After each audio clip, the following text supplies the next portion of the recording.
Hello students, last लेक्चरला आपण थर्मोडायनॅमिक्सच्या enthalpy पर्यंत आलो होतो आणि आज आपण नेक्स्ट पार्ट चालू करतोय, तो म्हणजे relationship between delta H and delta U पण केमिकल रिॲक्शनसाठी. आणि हा बऱ्याच मुलांचा वीक पॉइंट असतो. याच्यामध्ये एक्झॅक्ट काय करायचं हेच माहित पडत नाही. सो फर्स्ट वन आपण रिलेशन पाहूयात आणि मग त्याचा यूज कसा करायचा ते पाहूयात. सो इथे कॉन्स्टंट प्रेशर असताना delta U and delta H या दोघांच्या रिलेशनवर आपण फोकस करणार आहोत. So at constant pressure normally we use delta H is equal to delta U plus P delta V. मग या केसमध्ये जर का मला delta H is equal to delta U plus P delta V वापरायचं आहे, मग for reactions involving solid and liquid, म्हणजे आता जर माझ्याकडे सॉलिड्स आणि लिक्विड्स आहेत तर डेल्टा व्ही जो आहे तो युजली व्हेरी स्मॉल असतो, कारण सॉलिड्स अँड लिक्विड्स ह्या लोकांमध्ये एक्सपान्शन आणि कॉम्प्रेशन हे अतिशय लोअर लेवलवर होतं. सो शुड बी व्हेरी क्लिअरफुल की आपण लक्षात ठेवायचंय की जर मला सॉलिड आणि लिक्विड दिसला तर त्या केसमध्ये एक्सपान्शन फारसं होत नाही, कॉम्प्रेशन फारसं होत नाही. सो चेंज इन व्हॉल्यूम जो आहे तो ऑलमोस्ट झिरो असेल. मग जर तो ऑलमोस्ट झिरो असेल तर त्या केसमध्ये delta H is equal to delta U हे आन्सर आलं पाहिजे. पुन्हा एकदा रिपीट करतो, नीट आहे का? If reactions involving only solids and liquids then there is no compression or what the expansion. In that case we obtain delta V is equal to 0. If delta V is equal to 0 means whole P delta V is equal to 0, and in that case we obtain delta H is equal to delta U. Okay, so ही झाली आपली first केस. Then जर आपण पुढच्या second condition वर जर आलो तर second condition जी आहे ती जर आपण चेक करूयात की सेकंड कंडिशन मध्ये आपण काय करणार आहोत. सो सेकंड कंडिशन मध्ये आपल्याकडे reactions involving delta H and delta U साठी where it is 1 minute. Yes. Now suppose that delta u आहे आपल्याकडे आणि डेल्टा एच पण आहे आपल्याकडे, आणि आता पी डेल्टा व्ही जर माझ्याकडे गॅस इन्व्हॉल्व असेल रिॲक्शन मध्ये. So as compare to gas liquid आणि सॉलिड्स एक्सपांड होत नाही ते आपल्याला माहिती आहे, पण गॅस मात्र एक्सपांड होतात. So in that case, if reaction involving any gaseous substance, it may be in product side, it may be in reactant side, no problem. So delta V cannot be 0. म्हणजे सगळ्यात महत्त्वाची गोष्ट काय आहे तर reactant आणि प्रॉडक्टच्या फिजिकल स्टेटवर डोकं लावणे. जर त्या फिजिकल स्टेटमध्ये गॅस नसेल, no problem, delta H is equal to delta V U, sorry not V. आणि जर त्याच्यामध्ये गॅस इन्व्हॉल्व असेल तर आपल्याला डेल्टा व्ही सुद्धा घ्यावा लागेल. सो या केसमध्ये आपण डेल्टा व्ही जो आहे तो कसा दाखवतो, V2 मायनस V1 या केसमध्ये दाखवतो. बरोबर आहे. So V2 minus V1 means what, final volume minus initial volume. So final volume minus initial व्हॉल्यूमला जर का मी P ने मल्टिप्लाय केलं तर फायनल इक्वेशन येईल आपला delta H is equal to delta U plus PV2 minus PV1, म्हणजेच कोण, final volume minus initial volume. मग फायनल व्हॉल्यूम मायनस इनिशियल व्हॉल्यूमचा यूज करून आपण जर का वर गेलो आणि सपोज दॅट आयडियल गॅस इक्वेशनचा आपण यूज केला, then according to ideal gas equation we know that PV is equal to NRT. मग PV इज इक्वल टू जर का NRT असेल तर PV1 is equal to N1RT येईल आणि PV2 is equal to NTRT येईल. म्हणजे आपण जसं खाली दाखवलेलं आहे त्याच्यावर जरा फोकस करूयात की PV1 is equal to N1RT, कारण PV1 is equal to N1RT आणि PV2 is equal to N2RT. याच्या मागचं रिझन किंवा याच्या मागचं लॉजिक जर का विचार केलं तर जेवढे नंबर ऑफ मोल्स आहेत त्याच्यानुसार त्यांचा व्हॉल्यूम असेल. सेम इकडे सुद्धा जेवढे नंबर ऑफ मोल्स आहेत त्याच्यानुसार त्यांचा व्हॉल्यूम असेल. नंबर ऑफ मोल्स वाढले, व्हॉल्यूम वाढला, नंबर ऑफ मोल्स कमी झाले, व्हॉल्यूम कमी झाला. सो हे लॉजिक आहे की number of moles directly proportional to what the volume. मग आता या इक्वेशन्सला आपण त्या वरच्या इक्वेशन मध्ये जर का सबस्टिट्यूट केलं तर येस, तर आता इक्वेशन काय येईल? So delta H is equal to delta U as it is राहिला. V2 जो होता त्या ठिकाणी आला PV2 च्या जागी N2RT आणि PV1 च्या ठिकाणी N1RT.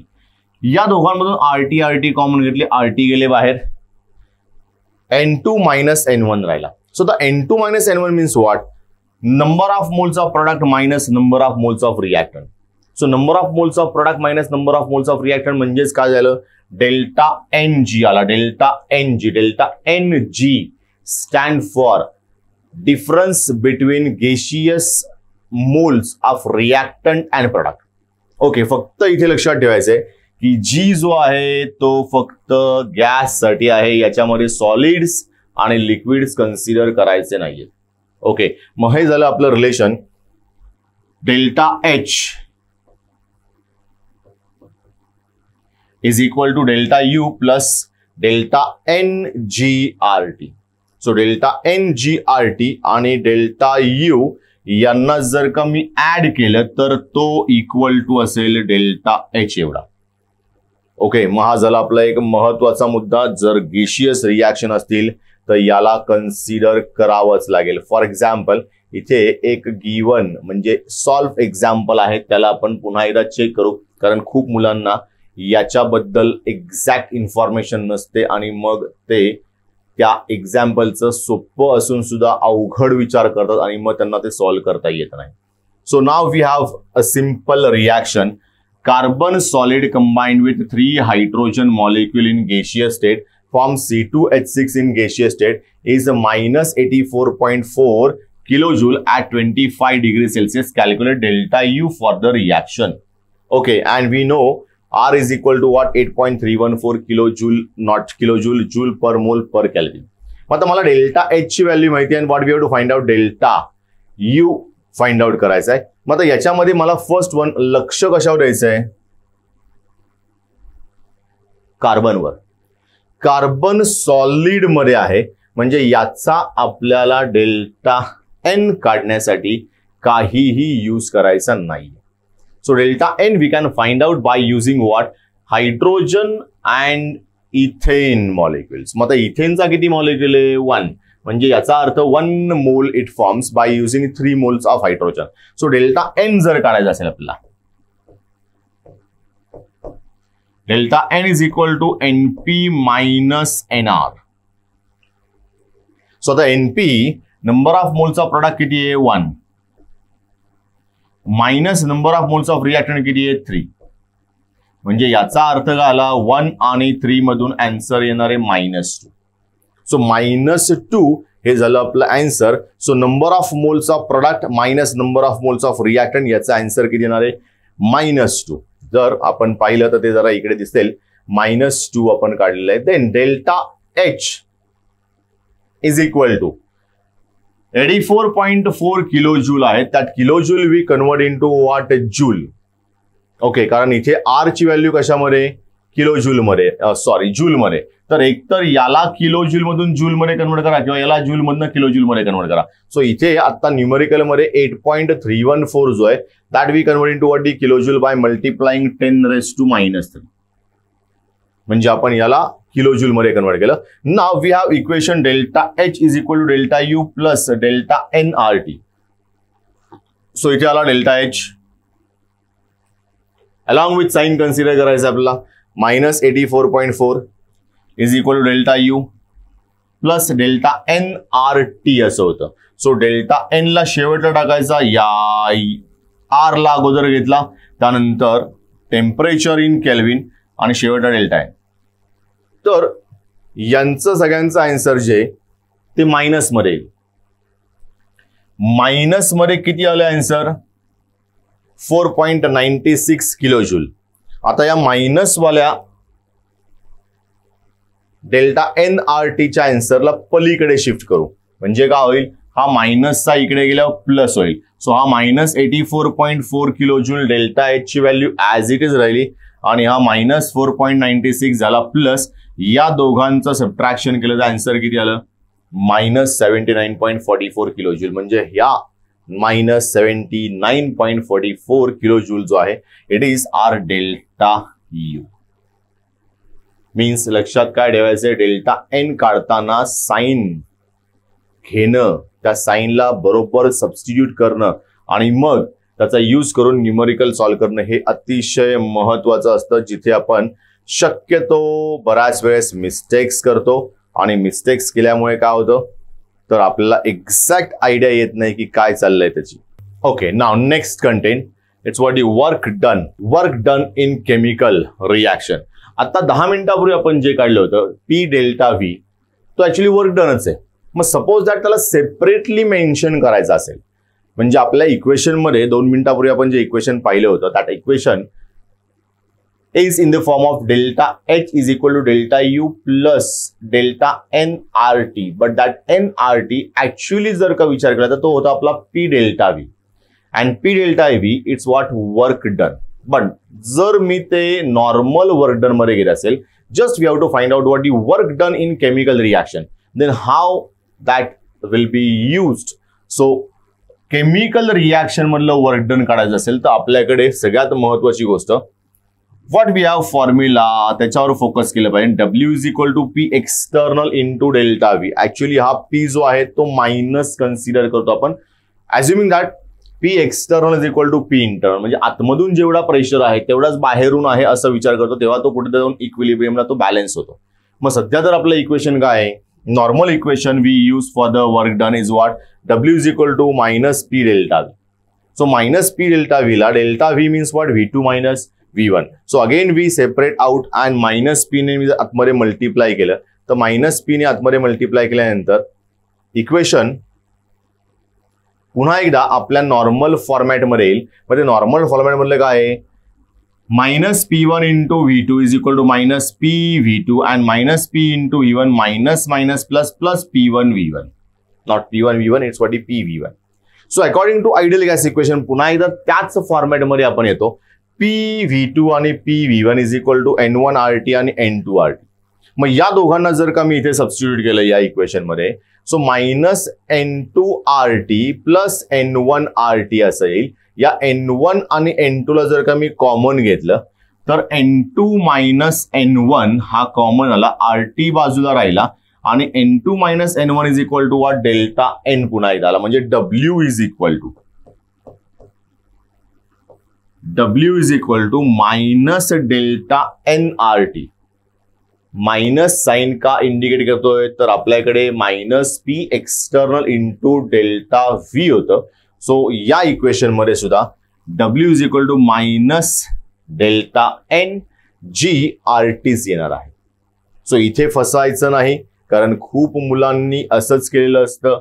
डेल्टा एच मध्ये जर का आपण delta U plus delta N R T घेतलेला आहे, त्यांना असं वाटतं की हा डेल्टा एन आर टी जो आहे it's because of what P delta V, म्हणजे पी डेल्टा व्ही मुळे आलेला आहे, तो आलेला आहे, काही प्रश्न नाहीये. बट जेव्हा मी वर्क डन काढतोय केमिकल रिॲक्शन मधलं तेव्हा त्या डेल्टा एन आर टी ला we have to use in what the minus sign, कारण तो वर्क डन आहे. तो वर्क डन डिपेंड आहे कॉम्प्रेशनवर किंवा एक्सपान्शन, म्हणून आपण ते साइन जे आहेत ना त्या सांगितलं होतं की depends on what the delta V.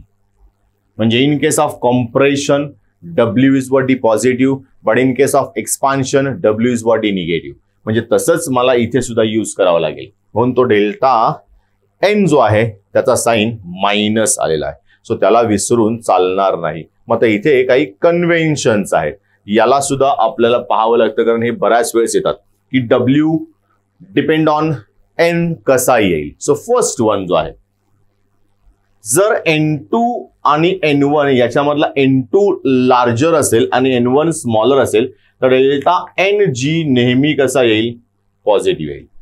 आणि जर का डेल्टा एन जी पॉझिटिव्ह आला तर वर्क लेस दॅन 0 असेल, म्हणजे याचा अर्थ वर्क जी आहे त्याचं साईन जर का लेस दॅन 0 असेल म्हणजे तो निगेटिव्ह मध्ये असेल. पण उलट केलं समजा N1 is greater than N2 केलं तर मात्र डेल्टा जी ची व्हॅल्यू काय येईल, निगेटिव्ह येईल. And in that case negative into negative positive होतं, म्हणून वर्क जो असेल तो ग्रेटर दॅन 0 येईल.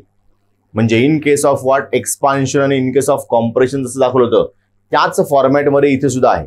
फक्त फरक काय आहे, डेल्टा एन जो आहे तो आपण यूज करतो इन्स्टेड ऑफ डेल्टा व्ही.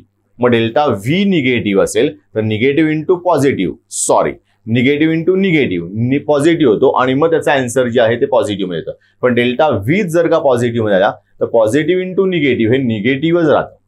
म्हणजे या दोन गोष्टी लक्षात राहिल्या पाहिजेत की कधी डब्ल्यू ची साईन निगेटिव्ह आणि डब्ल्यू ची sign positive. Then third one, समजा असं झालं की N1 आणि N2 हे दोन्ही सेमच आले.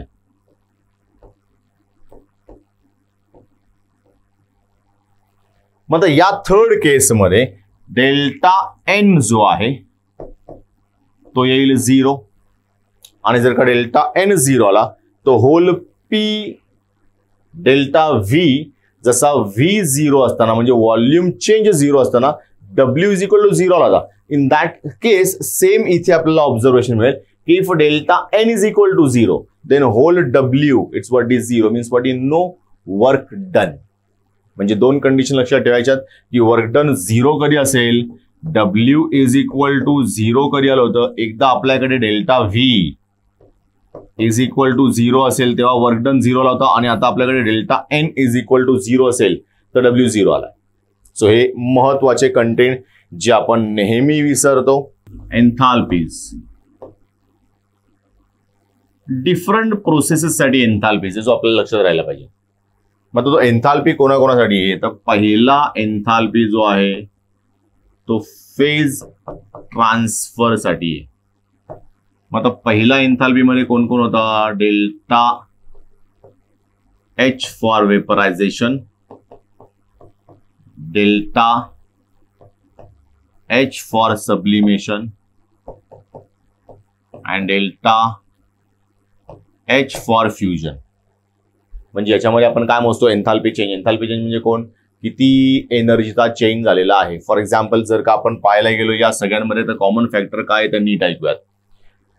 हे सर्व जे काही चाललंय it is for 1 mole quantity of that substance and that change we have to measure at constant temperature and pressure.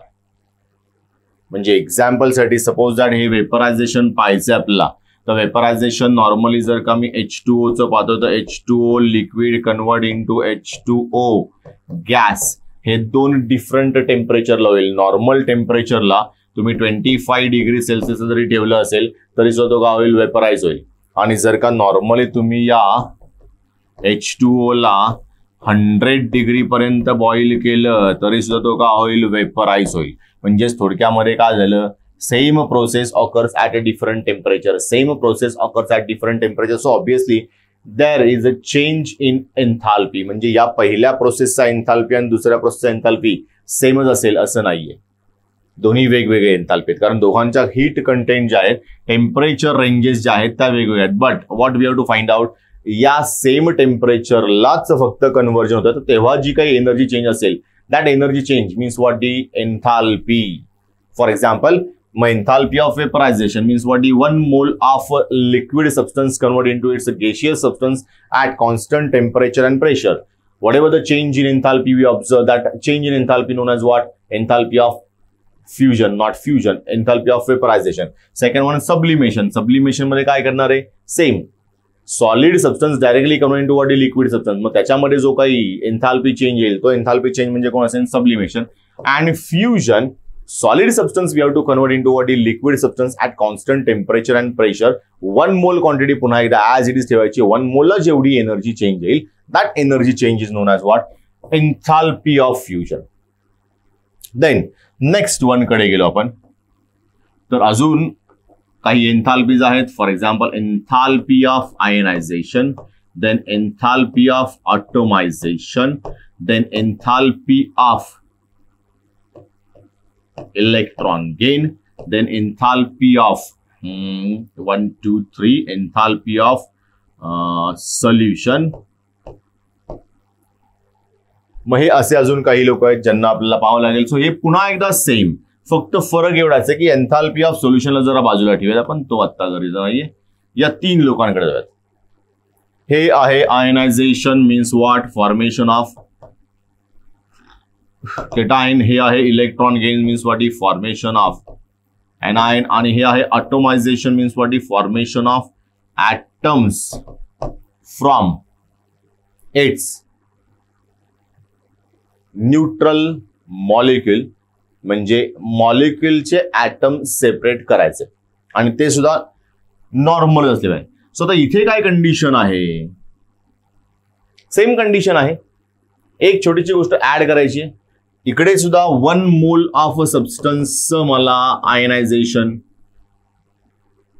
Electron gain enthalpy किंवा ऑटोमायझेशन पाहिजे. म्हणजे आयनायझेशन मध्ये for example suppose that from 1 mole of atom we remove 1 mole of electrons.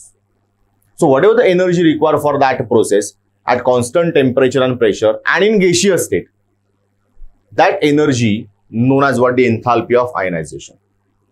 So again listen carefully, it's really very simple की माझ्याकडे atoms आहेत, त्याच्यामधून मला electron बाहेर काढायचा आहे. त्या इलेक्ट्रॉनला बाहेर काढण्यासाठी जी एनर्जी लागेल, पण हा ॲटम असला पाहिजे गॅसियस स्टेट मध्ये. आणि जेव्हा मी इलेक्ट्रॉन बाहेर काढतो तेव्हा टेम्परेचर आणि प्रेशर काय राहिलं पाहिजे, कॉन्स्टंट. आणि अशा मी 1 मोल ॲटम्स मधून इलेक्ट्रॉन काढतोय, 1 मोल ॲटम्स मधून. तर जेव्हा 1 मोल ॲटम्स मधून इलेक्ट्रॉन काढणार आहे मी एक तेव्हा 1 मोल इलेक्ट्रॉन बाहेर येणार आहे. मग 1 मोल इलेक्ट्रॉन जर का बाहेर येणार आहे तर 1 मोल इलेक्ट्रॉनला बाहेर येण्यासाठी जेवढी एनर्जी लागेल at constant temperature and pressure in gaseous state, that energy known as what, the enthalpy of ionization. Same for what, enthalpy of electron gain. Now we have to add electron. म्हणजे आता 1 mole atoms मध्ये 1 मोल electrons add करायचे. म्हणजे प्रत्येक ॲटमला किती electron मिळाला, 1. So प्रत्येक ॲटम 1 इलेक्ट्रॉन घेणार आहे आणि घेताना तो कॉन्स्टंट टेम्परेचर आणि प्रेशरला जे काही एनर्जी ऍब्झॉर्ब करून घेणार आहे ते पण गॅसियस स्टेटमध्ये. ती एनर्जी म्हणजे कोण असेल, enthalpy of electron gain. And next one, जर मधला आपण पाहिला की atomization, then we have to use 1 mole of molecule and that must be convert into its atoms. But ही प्रोसेस जी आहे ती कॉन्स्टंट टेम्परेचरला होणार आहे, प्रेशरला होणार आहे. आणि 1 mole atoms convert into what, particles किंवा not atoms, molecule convert into what, its atom but at constant temperature and pressure and in gaseous state. म्हणजे सगळ्यांमध्ये 1 मोल क्वांटिटी इन्व्हॉल्व असेल. फक्त पहिल्या आणि शेवटच्या मध्ये मला इलेक्ट्रॉन्सला कन्सिडर करायचे. मिडल वन मध्ये we have to consider molecule that convert into its atoms. आणि या सगळ्यांमध्ये रिॲक्शन किंवा प्रोसेस जी होणार आहे it is in gaseous state. म्हणजे तो गॅस फॉर्म मध्ये इन्व्हॉल्व होईल किंवा गॅस फॉर्म मध्ये रिॲक्शन किंवा प्रोसेस दाखवेल. The next one, solution. आता सोल्युशन मध्ये 2 डिफरंट क्रायटेरिया आहेत. एक आहे एंडोथर्मिक डिझॉल्युशन, एक आहे एक्झोथर्मिक डिझॉल्युशन. पण दोन्ही केसमध्ये मला एक महत्वाची गोष्ट पाहिजे की समजा 1 मोल सबस्टन्सला मी डिझॉल्व्ह करतोय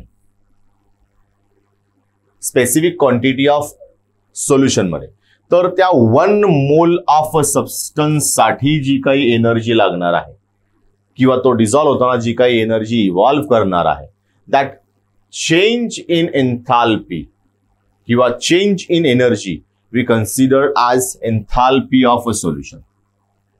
Enthalpy of solution. मग हे काही महत्वाचे कंटेंट होते. याच्या पुढे जर का गेलो, then we have standard enthalpies.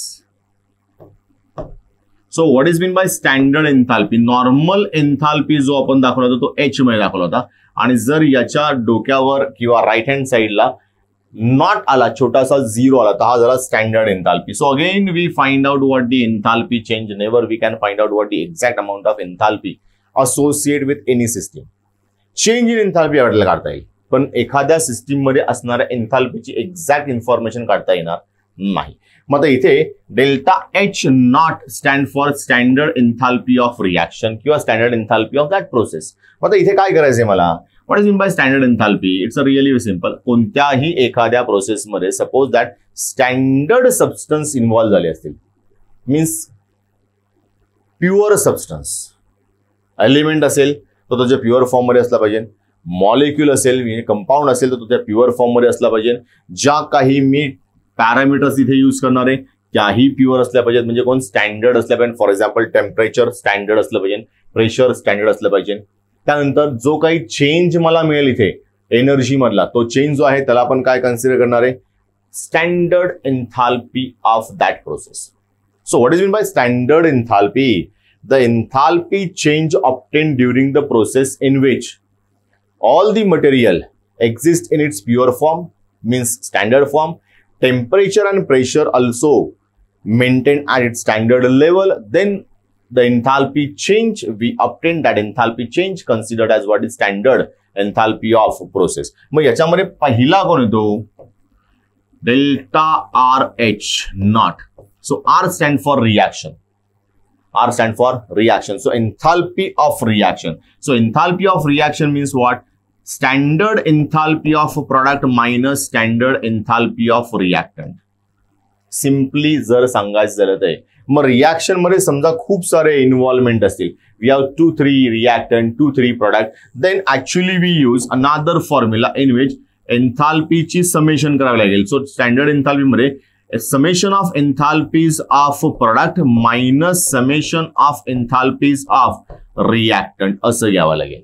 म्हणजे ते जेवढे काही मॉलिक्युल्स इन्व्हॉल्व्ह आहेत रिएक्टर मध्ये त्या सगळ्यांच्या एन्थाल्पीची सम, जेवढे काही मॉलिक्युल प्रोडक्ट मध्ये इन्व्हॉल्व्ह आहेत त्या सगळ्यांच्या एन्थाल्पीची सम, याला म्हणायचं standard enthalpy of reaction. Then याच फॉर्मॅटमध्ये अजून एक दुसरा महत्वाचा मुद्दा येतो, तो म्हणजे कोण? Standard enthalpy of reaction we can also find out by using what its bond enthalpies. मग बॉन्ड एन्थाल्पीज काय प्रकरण असतं? So bond enthalpies means what? Every bond associate with what the certain amount of energy. For example, bond between AC. या बॉन्डला तोडायला, या बॉन्डला बनवायला काहीतरी specific amount of energy लागेल आणि या बॉन्डच्या एनर्जीला आपण काय म्हणणार आहे? Bond enthalpy. So normally bond enthalpy आपण एका बॉन्डसाठी काढत नाही. Again we find out for what the 1 mole. म्हणजे एका मोल बॉन्डसाठी मी एन्थाल्पी काढतो. तर या एका मोल बॉन्डसाठीचा जो काही एन्थाल्पी असेल दॅट वी कन्सिडर हियर. आणि मग जर का मला बॉन्ड एन्थाल्पी काढायची, एन्थाल्पी डिपेंड्स ऑन बॉन्ड, एखाद्या रिएक्शनचा काढायचं असेल तर आपण काय करतो? उलट जरा summation of enthalpies of bonds. Okay, पण हे कुणाचे येणार आहेत? रिएक्टंटचे येणार आहेत. Minus summation of bond enthalpies of product. म्हणजे याच्यामध्ये छोटस बट एक्झॅक्ट अतिशय महत्वाचं इन्फॉर्मेशन लपलेलं आहे की बाकी सगळ्या केसेसमध्ये आपण काय केलं? प्रोडक्ट मायनस रिएक्टंट केलं, means what? Final minus initial केलं. But in case of what? Bond enthalpies exact उलट रिलेशन यूज केले आपण. Summation of bond enthalpies of reactant minus bond enthalpies of product. कारण बॉन्ड्स रिएक्टंट मध्ये तुटतात आणि product मध्ये नवीन बनतात. म्हणजे या दोघांमधला हा फरक आहे की बॉन्ड एन्थाल्पीज ऑफ रिएक्टंट आणि बॉन्ड एन्थाल्पीज ऑफ प्रोडक्ट या दोघांमध्ये काय फरक आहे? In reactant side bond normally breaks आणि in product side bond normally makes. म्हणजे या दोघांमध्ये हा महत्वाचा डिफरन्स आहे. Okay, so then next one. आता थर्मोकेमिकल इक्वेशन मध्ये 2 थर्मोकेमिकल इक्वेशन्स आपल्याला महत्वाची माहिती असले पाहिजेत. एक म्हणजे फर्स्ट वन एन्थाल्पी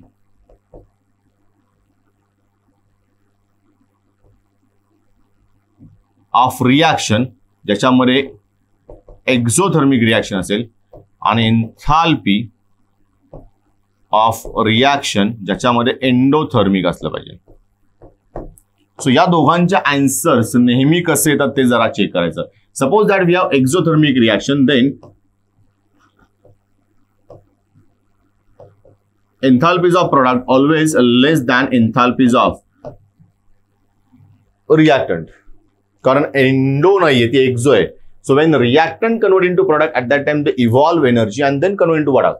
मग जर का त्यांनी एनर्जी बाहेर टाकली म्हणजे रिएक्टंट कडे जास्त एनर्जी आणि प्रोडक्ट कडे कमी एनर्जी आहे. मग या केसमध्ये जर का मी delta H for the reaction काढला तर नेहमी प्रोडक्ट मायनस रिएक्टंट म्हणजे कमी व्हॅल्यू मायनस जास्त व्हॅल्यू करावं लागेल. मग कमी व्हॅल्यू मायनस जास्त व्हॅल्यू केली तर तो येईल निगेटिव्ह. ओके, आणि या केसमध्ये नेहमी उलट असेल, delta H P greater than delta H R. So if delta HP greater than delta HR, that means what? Delta H for reaction is always a positive.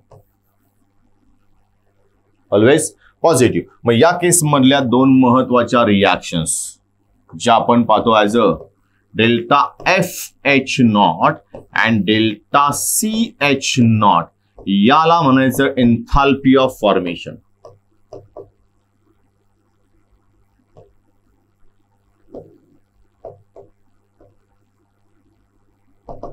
आणि याला म्हणायचं enthalpy of combustion. Enthalpy of formation, enthalpy of combustion. So enthalpy of formation मध्ये काय होतं तर मी normally एखाद्या सबस्टन्सला prepare करणार आहे. Means what we have to prepare any substance from its basic raw material. But जर का तो स्टँडर्ड मी इथे लिहिला, याचा अर्थ काय तर we have to use standard material for the preparation of molecule. So standard enthalpy of formation means what? Normally एखादा सबस्टन्स बनवताना मी त्याचे जे काही रॉ मटेरियल आहे that we use in what is standard state.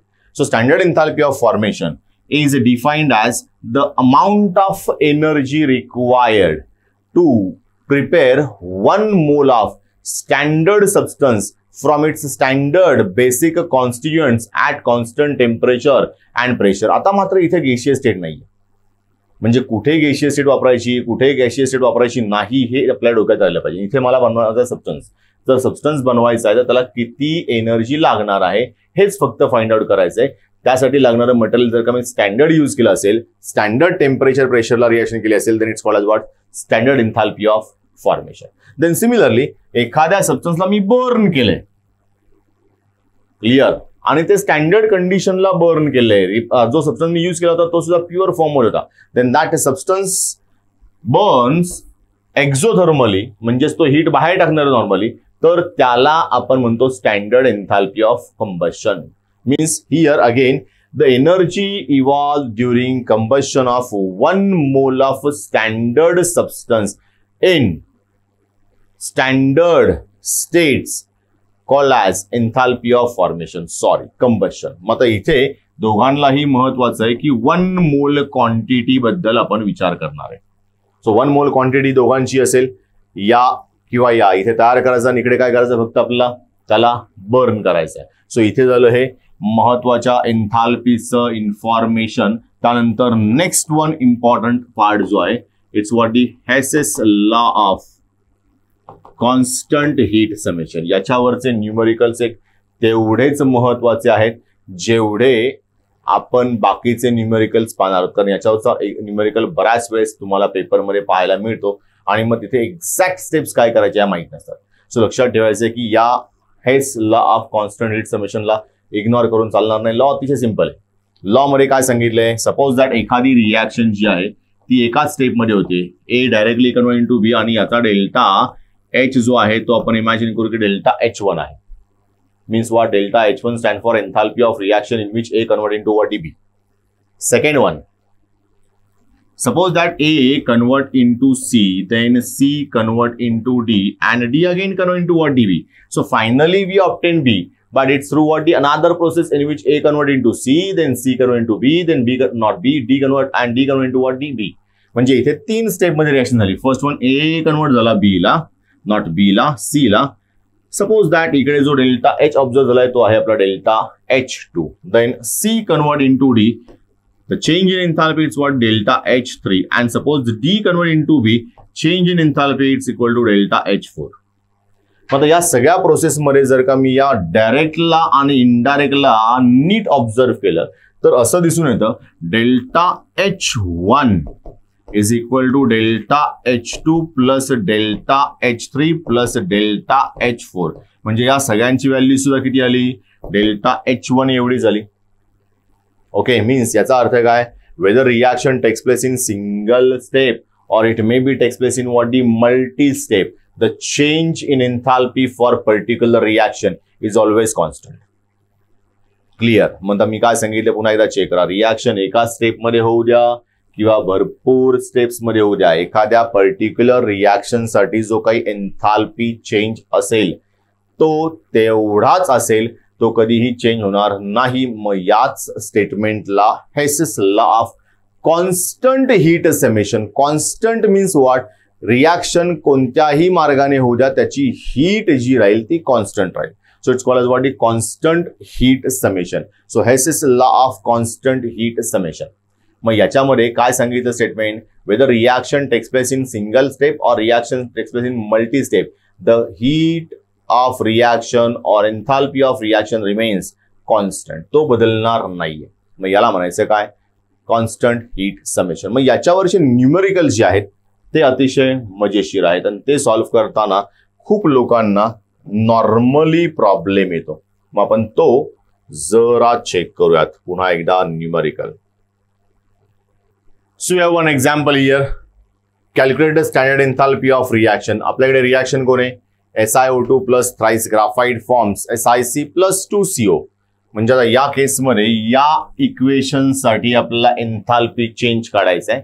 And we have few equations given. First one, त्याच्यामधलं काय equation आहे जरा चेक करा. Si plus O2 forms SiO2 and delta H for that reaction is what? -911 kilojule. Then second one, graphite आहे तर twice graphite plus O2 forms twice CO and delta H for that -221 kilojule. And third equation we have silicon plus graphite forms SiC is equal to -65.3 kilojule. मग आता काय करायचं आपल्याला हे डोक्यात ठेवायचं. या गिवन इक्वेशनला प्रिपेअर करायचे बाय युजिंग गिवन इन्फॉर्मेशन. मग आता गिवन इन्फॉर्मेशन मध्ये आपल्याकडे 3 इन्फॉर्मेशन आहेत, 1, 2 and 3. आणि या 3 इक्वेशन्सचा या इक्वेशनला यूज करायचा आहे. तर first one we have to focus on what is reactant side. मग रिॲक्टंट साइडला SiO2 आहेत. मग या 3 इक्वेशन मध्ये कुठे आहे SiO2? तर तो पहिल्या इक्वेशन मध्ये. But unfortunately that SiO2 present to the right hand side आणि आपला हवा आहे तो लेफ्ट हँड साइडला. सो या इक्वेशनला आपल्याला रिव्हर्स करून घ्यावा लागेल. म्हणजे इक्वेशन मधला रिॲक्टंट येईल प्रोडक्टला आणि प्रोडक्ट मध्ये जाईल रिॲक्टंटला. आणि याचा डेल्टा एच जो आहे तो जर का निगेटिव्ह असेल तर तो होईल पॉझिटिव्ह आणि पॉझिटिव्ह असेल तर तो होईल निगेटिव्ह. फॉर एक्झाम्पल इथे फर्स्ट ऑपरेशन आपल्याला काय करावं लागेल? Reverse the equation 1. म्हणजे SiO2 रिॲक्टंट साइडला आला. देन सेकंड वन मला अजून का हवंय? Thrice carbon. सो थ्राइस कार्बनला जर का चेक केलं तर सेकंड इक्वेशन मध्ये 2 कार्बन आहे तर थर्ड इक्वेशन मध्ये 1 कार्बन आहे. म्हणजे हे 2 + 1 3 झाले. म्हणजे आपल्याला काय करावं लागेल? इक्वेशन 1 रिव्हर्स करायचं आणि त्याच्यामध्ये इक्वेशन 2 आणि 3 ऍड करायचं. So we have some operations. For example reverse the equation 1.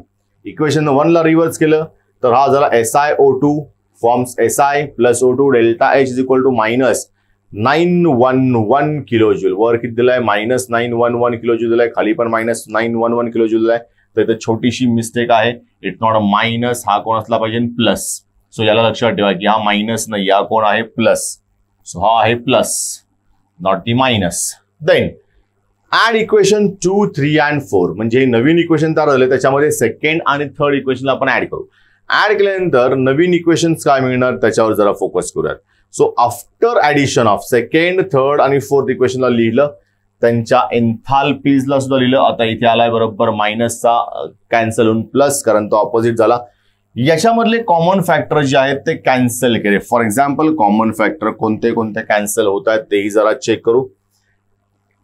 Twice carbon plus 1 carbon 3 carbon, then it forms 3 graphite here. So हा Si इकडचा सॉलिड आणि इकडचा Si सॉलिड झाला कॅन्सल. देन इकडचा लेफ्ट हँड साइडचा O2 इकडच्या right hand साइडचा O2 झाला cancel. So what remains now? We have SiO2, then 2 carbon plus 1 carbon as a 3 carbon, then 2 carbon monoxide and 2 not 2 SiC. Okay. मग हे झाले equation जे आपल्याला हवं आहे ते. आणि त्या सगळ्यांसाठी मला या एन्थाल्पीची ऍडिशन करावी लागेल. सो हा निगेटिव्ह साइन, हा निगेटिव्ह साइन, या दोघांचे होईल ऍडिशन. या निगेटिव्ह आणि या पॉझिटिव्ह मध्ये होईल सबट्रॅक्शन. आणि फायनल इक्वेशनचा आन्सर किती आलाय मग? Plus 624 kilojule. सो हा झाला enthalpy Hess law of constant heat summation पर्यंतचं कामकाज. याच्यामध्ये लास्ट सेगमेंट आता शिल्लक राहिलाय जो आपण नेक्स्ट लेक्चरला पाहणार आहोत, entropy and Gibbs energy. So today will stop here and continue to the next lecture.